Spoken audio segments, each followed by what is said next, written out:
यदि आप सत्य का पालन करते हैं ना, तो उसकी रक्षा भगवान कैसे भी करते हैं, चाहे उन्हें कुछ भी करना पड़े। आप सब लोग जानते हैं साक्षी गोपाल भगवान को।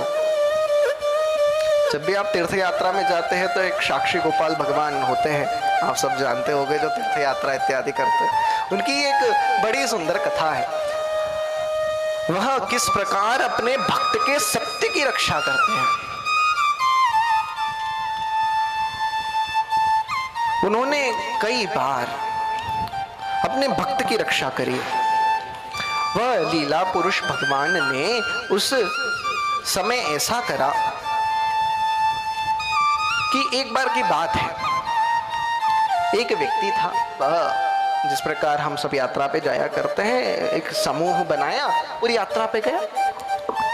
यात्रा हुई, रात्रि के समय एक वयोवृद्ध व्यक्ति थे।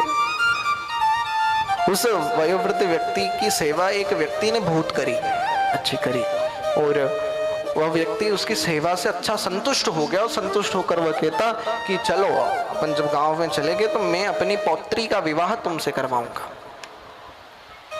उसने कहा ठीक, ऐसा करना, अपन गांव में पहुंच जाए, उसके बाद तुम कल परसों में आ जाना, अपन विवाह कर देंगे। उसने कहा ठीक है। अब वो 3-4 दिन के बाद गया हूँ बाबा जी के घर। बाबा जी ने घर में आए जब, तो उनको बताया कि ऐसा ऐसा है, मैंने कह दिया उस बालक को कि मैं उससे अपनी पौत्री का विवाह करवाऊंगा। जब पिता से पुत्री के पूछा गया तो उसने मना कर दिया है, कैसे भी कर दूं क्या अपनी पुत्री का विवाह, ऐसे कैसे। अब वो बेचारा, वो वयोवृद्ध अकेला पड़ गया। अब जब वो 4 दिन बाद आया बारात लेकर अपने घर परिवार वालों के साथ, तो बाबा जी ने उनका गेट ठकठकाया। खोला तो भैया वो सामने बालक खड़ा हुआ है। उन्होंने बोला कि आ गया, मैं करवाऊं।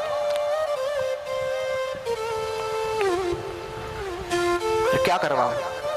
अरे विवाह करवाओ, आपने ही तो कहा था कि विवाह करवाओगे। अरे मैंने नहीं कहा था, तुम कैसी बात कर रहे हो, मैंने कब कहा? अरे बाबा आपने ही तो कहा था कि विवाह करवाओगे। आपने कहा पिता कि 4 दिन बाद आ जाना। हाँ, मैं सारे घर परिवार माता पिता को लेकर के आया हूँ, अब इनका क्या होगा, बारात लेकर के आया हूँ, कैसी बात कर रहे हो आप? मैंने नहीं कहा। सभा बैठी, सरपंच जी वगैरह को बुलाया गया कि भैया अब इस लड़ाई का निराकरण तुम ही करो।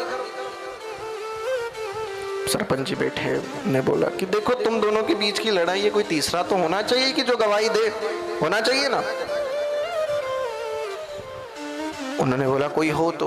अब जो तीर्थ में साथ में थे उनसे पूछा गया कि तुम थे ना साथ में, तुम बताओ क्या तुम्हारे सामने बोला गया, क्या इन वयोवृद्ध ने बोला था क्या? उन्होंने बोला कि अब जो वो बालक था, जो लड़का था, वो कहता कि अरे आधी रात का समय था, उस समय सब सो रहे थे, मैं इनके पैर दबा रहा था, पैर दबाते दबाते इन्होंने कहा कि करवा देंगे तुम्हारा विवाह, क्या पता नींद में हो। अरे मैंने उनसे 3-4 बार बोला कि अरे सच में आप ऐसा कह रहे हो, मानोगे कि नहीं? वो कहते हाँ बिल्कुल, अरे मैं पूरे होशो आवास में कहता हूँ कि अपनी पौत्री का विवाह तुमसे करवाऊं। उसने कहा कि हाँ ठीक है, करवाइएगा। और गांव वाले जो साथ में थे उनसे पूछा गया तो वो तो नट गए, हमको क्या पता। अब उसी युवक से बोला कि ऐसा करो कि किसी तीसरे ने यदि सुना हो, यदि वो गवाही देता है तो हम तुम्हारा विवाह करवा देंगे। अब कहता कि किसी ने तो सुना नहीं था। हाँ, एक पास में ही जहां पर हम रुके हुए थे ना, वहां पर एक ठाकुर जी का मंदिर था, उन ठाकुर जी ने सुनी है। वह ठाकुर जी ने, हमने जब बात करी ना तो उन्होंने सुनी।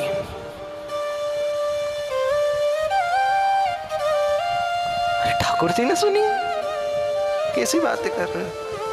उन्होंने एक दूसरे को आंखें मारी और कहा कि इसको उलझा देते हैं, ओ जब तक तुम किसी और को ढूंढ के कर देना इसका विवाह, लड़की का, इसको उलझा दो।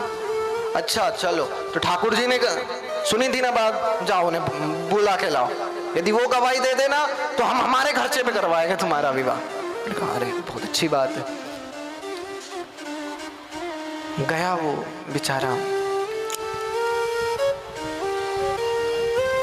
वह उड़ीसा में रहता था और उड़ीसा से चलकर वह वृंदावन आया वापस। वृंदावन में आया, जहाँ पर वह रुके हुए थे पास में ही मंदिर था, वहाँ पे गया, वहाँ की देहली पे बैठा और भगवान से प्रार्थना करी, हे भगवान जरा चल दो ना, हे प्रभु, हे जय जय, जरा चल दो ना,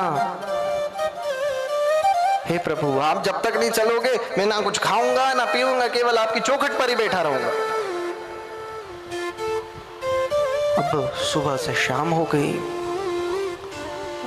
पुजारी जी पूजा पाठ करके पट वगैरह लगा के लाइटें बंद करके सब चले गए। ये कलयुग की ही बात है, सतयुग त्रेता द्वापर की बात नहीं, कलयुग की ही बात है। वो बेचारा बैठा रहा, रोता रहा, चिंतन करता रहा भगवान के,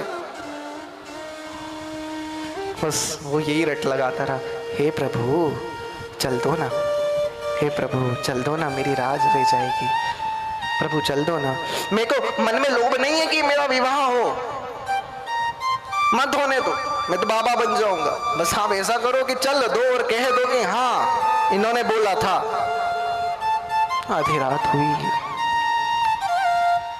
तब पट लगे हुए हैं और पट के अंदर से ही भगवान कहते हैं, अरे ओ भक्त, तो कैसी बात करते हो कि कलयुग में क्या मूर्ति चलती फिरती है क्या, कैसे जाएंगे वहां पे? वो भक्त कहता, हे प्रभु बोलती भी तो नहीं है, तो आप कैसे बोल दिए, अब तो अब चलना ही पड़ेगा। ठीक है भगवान आए, चलो, कैसे चलेंगे? देखो मैं तो अब इतनी दूर, तुम भक्त वक्त रह लेते होगे भूखा, हम नहीं रह गए, हमें तो दिन में 8 बार भोजन चाहिए। महाराज चल दो, उन भोजन की भी व्यवस्था कर देगी, लेके कैसे जाओगे भोजन? बैलगाड़ी है, सही आया था, उसमें ही धर के ले जाएंगे, अपन पैदल चल लेंगे या बैलगाड़ी में कोई व्यवस्था कर लेंगे। बोला 8 बार मैं भोजन करता हूँ। मैंने बोला ठीक है, लेकिन देखो एक और मेरी शर्त है कि मैं जब चलूंगा तो तुमको पीछे मुड़ के नहीं देखना, मैं तुम्हारे पीछे आता रहूंगा, तुम चलते रहना। उन्होंने बोला प्रभु आप फिर चीटिंग कर लोगे मेरे साथ, पीछे नहीं आए तो फिर क्या होगा मेरा, मालूम पड़े पीछे के पीछे से वहीं चले गए। उन्होंने कहा अरे मैं ऊपर पहन के रखा है, उसकी आवाज तुम्हें आती रहेगी। ऐसा ही हुआ, बेचारे भक्त ने व्यवस्था करी अच्छी भगवान के भोग बनाने की, अच्छे बैलगाड़ी में सजाया। अब 8 बार का भोजन दिन का, और वृंदावन से उड़ीसा जाना है, सजाया बैलगाड़ी में तो जगह रही नहीं, बेचारे को पैदल चलना पड़ा। उन्होंने बोला जय जय आपकी वजह से ही भराया है, चलो पैदल। भैया अब वो भक्त आगे चलते जाए और भगवान के नुपुर बसते जाए। 8 बार उन्होंने, वो रुकते भगवान और उसके हाथ से बड़े ही प्रेम से भोजन पाते, फिर चल देते, फिर पाते, फिर चल देते। इस प्रकार कई दिनों हो गए और भगवान जी उड़ीसा पहुंचे। उड़ीसा समुद्र के तट पर बसा हुआ है। जैसे ही उसके आसपास पहुंचे, भगवान के नुपुर की ध्वनि आना बंद हो गई और वो चलते जा रहा था। नुपुर की ध्वनि एकदम से आना बंद हो गई तो वो भक्त घबराया कि इतने दूर अब फिर से जाना पड़ेगा उनको मनाने। पीछे मुड़ के देखा तो भगवान वहीं स्तब्ध हो गए, खड़े के खड़े रह गए।